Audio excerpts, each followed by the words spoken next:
great British explorer George Mallory, who was to die on Mount Everest, was asked why did he want to climb it. He said, because it is there. So we often forget, as Andy Goldsworthy said, we often forget that we are nature. Nature is not something separate from us. So when we say we've lost our connection with nature, we've actually lost our connection with ourselves.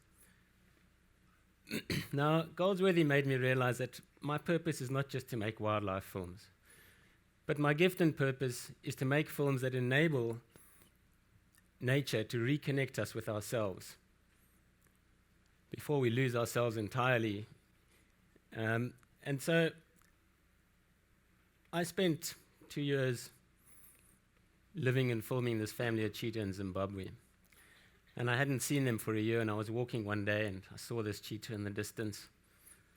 And I whistled. I have a whistle that I use when I'm working with specific animals that identifies me from other humans. She didn't come running. She didn't even look at me. And I realized it was Chinzi, one of the youngsters. And I went and I sat down next to her. She didn't run away. And then the most amazing thing happened. She got up, she walked to me, and she licked my face. Now here was a totally wild cheetah. And for me, this was the ultimate connection. I spent the next 3 hours walking, sleeping, and hunting with her. Now here was a wild cheetah seeking my affection, and I'd reciprocated. But I was also confused because I believed it to be taboo to touch a wild animal. So had I crossed a line I shouldn't have? So let's try and make some sense of this. You know, a lot of the disconnect we have with the natural world is based on fear. And certain films and documentaries do a great job in perpetuating that fear of the wild. They show us the amazing strength and brutality of wildlife in its most powerful and its most vulnerable. We get to see lions, leopards, cheetahs, hyenas, all killing for a living. And many of us are in awe watching these animals brutally ripping each other apart, so long as it's from the comfort of our armchairs. Now in Africa, we get to see it in its most natural, raw, and untamed environment. But it's still within the confines and the boundaries of an electric fence, and we're sitting in the comfort of our vehicles. And we're advised not to leave the vehicle as we might be eaten alive. Now, this is sound advice and to be taken seriously. But yet again, the fear of the wild is instilled in us. And we wonder if we'd be able to survive a single day out there alone in this ruthless environment. But is it really any more dangerous than the unwildlife world we live in? What if we decided, if we got animals to make a film on humans? Imagine an eagle flying over with a camera in its talons doing a human life documentary. Animals watching that would be absolutely terrified.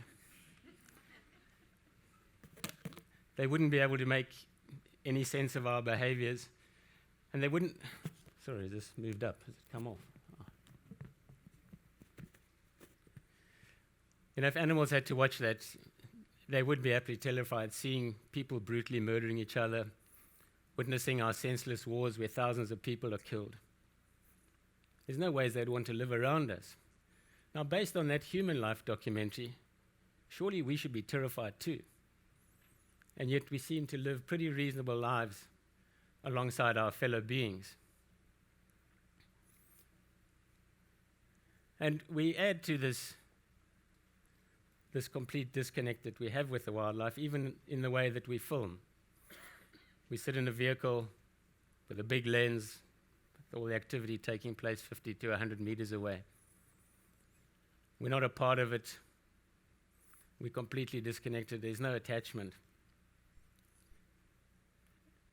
And it's becoming more and more foreign, almost alien to us. And the more this happens, the less we lose interest, we distance ourselves from it, and there becomes a complete disconnect and a complete loss of respect, and we just don't care.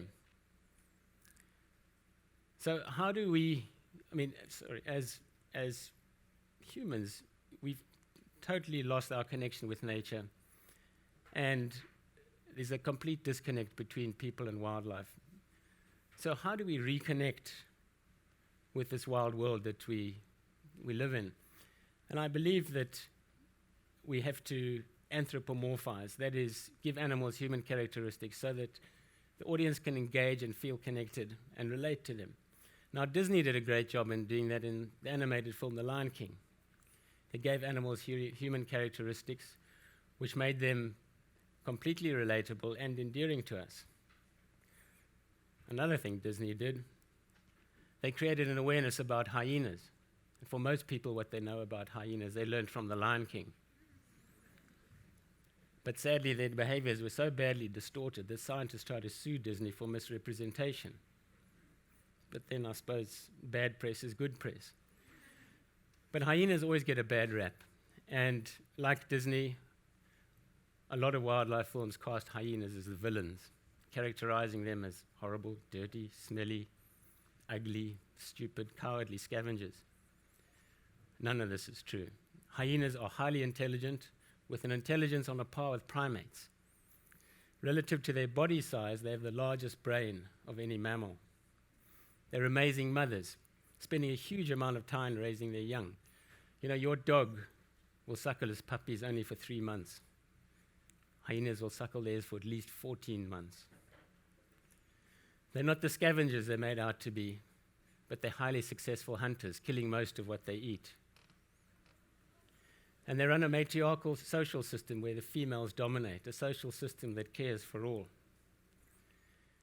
These are hardly the behaviors that were of the animal that was depicted in The Lion King. So why do films like to villainize hyenas? I suppose it's because myth has been passed on over the generations, perpetuating these falsities. But do we really know what hyenas are all about? For me, it started 15 years ago when I was filming Hyena Queen for National Geographic. And I was out the car one day when this youngster approached. And I felt safe enough to stand my ground. And when she got closer, I instinctively held out my hand, not knowing or caring whether she'd leave with one of my fingers or not. And to my utter surprise, she put her chin on my hand, almost like a dog looking for affection. So very gingerly, I scratched her under the chin. And from that day on, whenever I was out the car filming, it would come for scratches.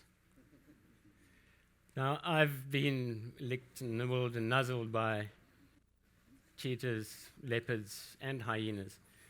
But I'm trying to place logical reason as to these animals' willingness to interact so personally with me.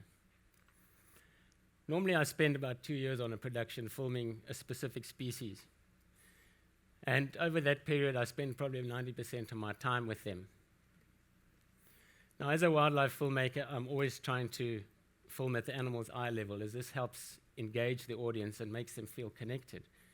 And that means I'm out the car a lot of the time. So over time, animals become more and more accepting of me and trusting, and they come closer and closer, and they allow me to move freely amongst them. Eventually, after 2 years, I develop a very intimate relationship with my film subjects. They learn to trust me and go about their behaviors in the most natural way, unconcerned with my presence. Now doing another hyena film, I've just come to realize that it's not actually taboo to touch a wild animal. You know, when we follow them with a vehicle, they learn to tolerate it, but always in the back of their minds, this constant niggle, why is this thing following me? What does it want? That same niggle is there when I'm walking after them. They wonder why the hell I'm following them. But gradually we let each other into our spaces, always under their terms and always remembering that they make the rules. So when they let me into their space, not only is it hard not to reciprocate with a scratch here and a scratch there, but it's a very natural process.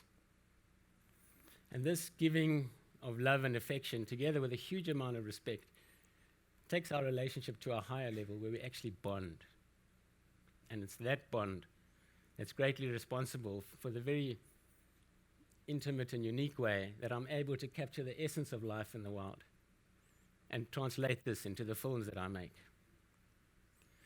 Now, we have to remember that these animals are wild, unpredictable, and instinctive. And to be sure that I maintain my respect, their respect with me, I work with 3 basic rules. 1, I never carry a weapon. You know, when you carry a weapon, you're arrogant, your body language is aggressive, and the animals sense that, and you'll never develop a relationship with them. And also, what right do I have to shoot an animal because I've intruded in its space and it retaliates? I like to work with these animals on a one-on-one level where we both respect each other. 2, I never feed them. That causes all sorts of complications.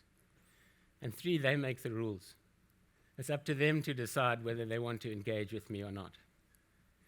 Now, alongside these rules, I'm always barefoot, like I am now.